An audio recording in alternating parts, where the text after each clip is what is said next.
বলেছেন কোরআন ও সুন্নাহকে নিজের ইচ্ছামতো ব্যাখ্যা করার সুযোগ নাই, বরং তা বুঝতে হবে সেই মানুষদের মতো করে যাদের সামনে এই ওহী নাজিল হয়েছিল। খুব সুন্দর একটি প্রশ্ন করেছেন জাহিনুর, আপনাকে ধন্যবাদ। এটি অবশ্যই বিশুদ্ধ কথা।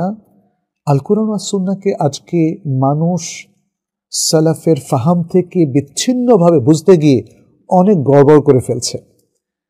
মানুষ তার নিজের ব্যাকগ্রাউন্ড, নিজের লিমিটেড জ্ঞান অনুযায়ী ব্যাখ্যা করে, কিন্তু এই কোরআন ও সুন্নাহকে ব্যাখ্যা করতে হবে নবী সাল্লাল্লাহু আলাইহি সাল্লাম যার উপরে কোরআন নাজিল হয়েছে এবং যিনি কোরআনের ব্যাখ্যা স্বরূপ ওহী মারফত জ্ঞানপ্রাপ্ত হয়ে সুন্নাহ উপহার দিয়েছেন।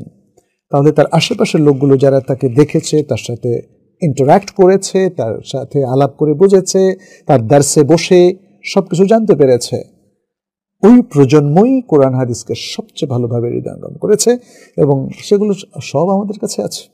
আমরা হাদিসের গ্রন্থগুলোর মধ্যে সাহাবা একরাম থেকে সেই সুন্দর জ্ঞান পাই।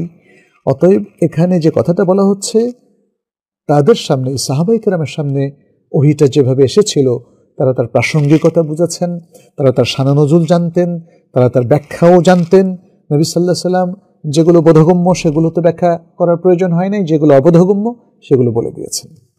আল কোরআন নিজেও অনেক ব্যাখ্যা করে দিয়েছে, আর কোরআনের বাইরে রাসূল সাল্লাল্লাহু আলাইহি সাল্লাম অনেক কিছু ব্যাখ্যা করে দিয়েছেন। কখনো তিনি কাউল দিয়ে ব্যাখ্যা করেছেন, কখনো তিনি ফেল দিয়ে ব্যাখ্যা করেছেন, এবং তার এই আলাপচারিতার মধ্য দিয়ে, তার দার্সের মধ্য দিয়েও সাহাবা একরাম অনেকে জানতে পেরেছেন। ফলে সেই বুঝটা ধরে রাখা এবং সেই বুঝ থেকে বুঝটুকু বা উপলব্ধিটুকুকে তুলে আনা, এটা আমাদের উপর ফরজ।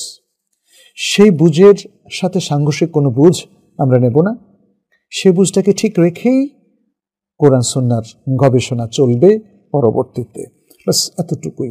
এটাই আমরা বারবার বলছি যে ইয়ানবাগি লানা আন নাফহামা আল কোরআন ওয়াস সুন্নাতা আলা দাওই ফাহমি সালাফিনা সালেহ।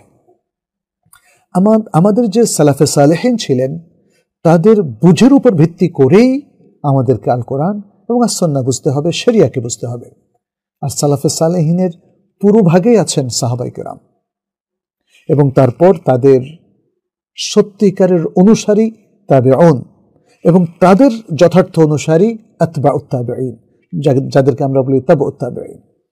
তো আজকেও আলহামদুলিল্লাহ সাহাবায়ে কেরামের বুঝের উপর অনেক মানুষ আল কোরআন এবং সুন্নাহকে বুঝতে চেষ্টা করছেন, সে বুঝটাকে ধরে রেখেছেন। আমাদের কাছে সাহাবায়ে কেরামের সকল তাফসীর, সকল ব্যাখ্যা লিপিবদ্ধ আছে। অতএব আমরা সেগুলোর আলোকেই যে কোনো গবেষণা, ফিকহের হোক অথবা আমাদের জীবনের সাথে রিলেটেড মুআমালাতের যে কোনো বিষয়, হালাল হারামের যে কোনো বিষয় হোক, সে আলোকেই আমাদেরকে গবেষণাটা চালিয়ে যেতে হবে এবং কোরআন সুন্নাহর নুসুস, বক্তব্য এবং আকওয়ালগুলো বুঝতে হবে।